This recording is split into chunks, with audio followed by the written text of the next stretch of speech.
Yahoo minasan, welcome back again with Mr. K di sini. Oke, One Punch Man chapter terbaru udah rilis dan kali ini hype-nya bikin kita senyum-senyum sendiri ngelihat tingkah laku Garo dan Saitama. So, without any long again, monggo enjoy One Punch Man chapter terbaru ini guys. Let's go. Keputusan sang monster. Yaps, poin pertama ini meski udah dikasih saran oleh Bang yang sempat menjadi guru dari Garo, nampaknya Garo yang udah mencapai evolusi terbaiknya tetap pada pendiriannya menjadi sang monster. Entah itu pilihan yang emang bener-bener tulus dari dalam hati Garo atau hanya karena sebuah alasan yang gak bisa dia tinggalkan. Namun Garo yang merasa kalau peran yang dia pilih ini hanya bisa dia yang ambil.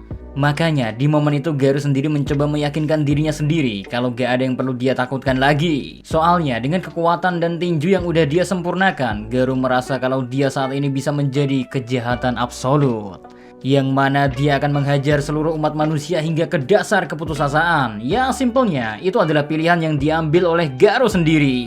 Dan untuk membuktikannya, Garo memperkenalkan diri sebagai monster saat dia berpapasan dengan si botak kuculuk pakaian kuning gak jelas kesayangan kita semua. Siapa lagi kalau bukan Saitama. Well, peran yang diambil oleh Garo ini ternyata emang gak bisa lepas dari masa lalu yang pernah dia alami. Momen-momen dimana Garo yang harusnya bisa tumbuh dan berteman dengan siapapun harus hilang karena pilihannya yang berbeda, dimana dia merasa monster tak kalah kerennya dari para pahlawan. Tumbuh dan besar dengan luka seperti itu di dalam hatinya ngebuat Garo hingga saat ini memiliki hasrat untuk balas dendam. Namun bukan cuma ke teman-temannya ya yang telah melakukan bullying kepadanya di masa lalu, tapi juga dia ingin ngebuat semua orang di dunia ini tahu apa itu yang namanya penderitaan meski ada pahlawan hidup bersama mereka. Karena pada saat Garo kecil, perasaan itulah yang dia rasakan. Sehingga untuk bisa mewujudkan apa yang dia inginkan, di mana semua orang bisa merasakan penderitaan dikarenakan diabaikan oleh para pahlawan, Garo harus menjadi kejahatan absolut yang bisa menghancurkan siapapun. Sehingga ketakutan pun mulai bisa menyebar dan orang-orang akan hidup dengan perasaan itu. Mulut dan hati berbeda. Meski dari mulutnya keluar perkataan kalau dia ingin menjadi kejahatan absolut, namun apa yang Garo lakukan selama ini seakan bertentangan dengan satu dengan yang lainnya. Hal itu juga mungkin yang dirasakan oleh Saitama. Makanya saat mendengar Garo yang mengaku sebagai monster dan ingin menjadi kejahatan absolut, si botak malah meragukan semua itu. Buktinya aja ya, si botak ini menjadi saksi kalau Garo lah yang menyelamatkan helikopter dari kejaran kelabang raksasa. Lalu Garo juga lah yang membelah kelabang itu menjadi dua bagian. Nah, ngedengar perkataan dari Saitama, Garo sendiri kebingungan kenapa Saitama bisa mengetahui semua momen itu. Tapi di momen tersebut Garo lebih memilih untuk menjelaskan alasannya menyelamatkan helikopter dan mengalahkan monster kepada Saitama. Yang mana ya, menurutnya alasannya adalah untuk memperlihatkan kekuatan yang dia miliki. Soalnya kejahatan absolut versi Garo sama artinya dengan kekuatan absolut. Sehingga dengan menyelamatkan orang-orang di helikopter evakuasi, Garo bilang kalau dia ingin menunjukkan ke orang-orang di dalam heli kalau dia lebih kuat dari pahlawan ataupun monster. Makanya hal yang Garo akan lakukan selanjutnya adalah memusnahkan asosiasi pahlawan setelah dia beres mengurus atau menghancurkan asosiasi monster. Di momen itu juga Garo memperingati Saitama untuk segera berhenti menjadi pahlawan dan carilah pekerjaan baru. But ngedengar semua penjelasan sekaligus peringatan dari Garo, si botak tentu gak peduli guys. Dia dengan entengnya cuma bilang, Oke, kalau kau bukan monster, aku pergi dulu. Gila emang seenteng itu Saitama nanggepin Garo. Sang monster merasa terancam. Di momen setelah Saitama bilang kalau dia mau pergi, Garo tentu bingung dengan respon yang dilakukan oleh Saitama. Apalagi si botak ini dengan pedenya bilang kalau udah gak ada monster berarti dia gak dibutuhin. Yang mana ngebuat Garo hanya bisa diam mematung. Namun menariknya di momen selanjutnya ya, Saitama tiba-tiba aja menjelaskan alasan kenapa dia ada di tempat itu. Dan alasannya adalah karena dia lagi mencari barang-barang miliknya. Soalnya rumahnya tiba-tiba aja meledak. Bahkan saking pusingnya ya, karena harus mencari barang-barang milik Saitama yang hilang, si botak ini sampai-sampai ingin menghancurkan planet agar masalahnya cepat beres. Bahkan keseriusannya ya, bisa kalian lihat di ekspresi wajahnya yang menyeramkan seperti ini. Emang dah, bercandaan si botak satu ini bener-bener sebenarnya gak lucu. Masa cuma gara-gara barang hilang, sebuah planet juga ikutan bisa hilang kalau seandainya emang serius ya Saitama ya.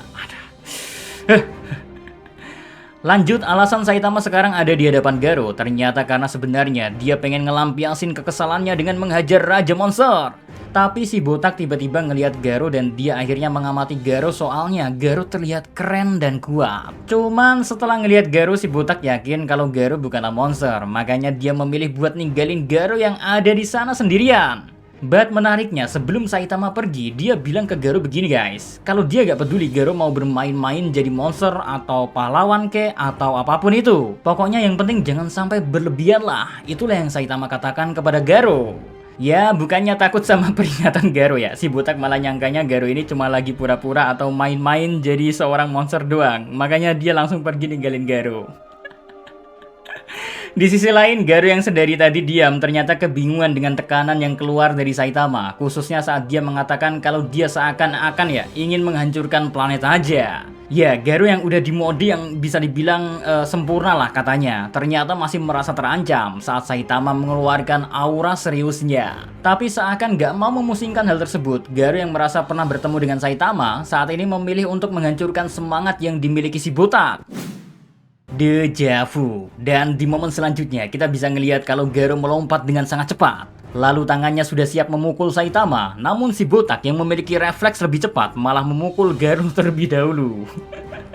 Alhasil pukulan dari Saitama itu ngebuat Garo terlempar sampai badannya berputar-putar dengan sangat gila lah. Itu aja baru pukulan refleks yang gak sengaja kena Garo ya. Apalagi kalau seandainya ya Garo dipukul dengan bener-bener serius sama Saitama. Entah jadi apa Garo kalau terkena pukulan seriusnya. Ya, sebesar itulah perbedaan kekuatan yang dimiliki oleh Saitama dengan Garo yang masih udah mencapai bentuk paling sempurnanya. Garo sendiri aja yang merasakan kembali pukulan dari Saitama langsung teringat kalau si botak yang memukulnya adalah orang yang super kuat yang terus saja kebetulan Garo temui. Well, seakan seperti sebuah deja vu, di momen selanjutnya juga kita dikasih lihat momen-momen flashback di mana Garo lagi diajar dengan gak sengaja sama si botak. Ya, gak ada perubahan yang berarti meski Garo sendiri ya, padahal merasa kalau dirinya yang saat ini gak mungkin bisa dikalahkan oleh siapapun. Namun di akhir, Garo bilang kalau dia ternyata salah, soalnya dia telah melupakan target yang seharusnya gak boleh dia lupain. Soalnya kalau aja dia sadar, mungkin Garo akan langsung datang ke Saitama dengan niat membunuh dan tingkat serius yang lebih tinggi. Bukan malah mencoba mengasihani dan berniat untuk gak bertarung dengan serius. Well, walau hasilnya tentu gak akan berbeda jauh, meski Garo sadar atau tidak dengan keberadaan si botak, karena pada akhirnya dia bakalan dipukul dan terbang. Karena you know lah, si botak ini sampai detik ini pun kita gak pernah tahu apakah bisa kalah nih orang. Saitama, oh Saitama. Terakhir di chapter kali ini ditutup dengan memperlihatkan evakuasi yang lagi dilakukan oleh helikopter yang berhasil selamat dari kejaran kelabang raksasa. Jadi penasaran chapter terbaru nanti bakal tentang apa ya? Oke, pokoknya kayak gitu aja dah buat One Punch Man chapter terbarunya guys. So, see you again next time. Adios, Caramelo, stay safe everyone. Salam Animania.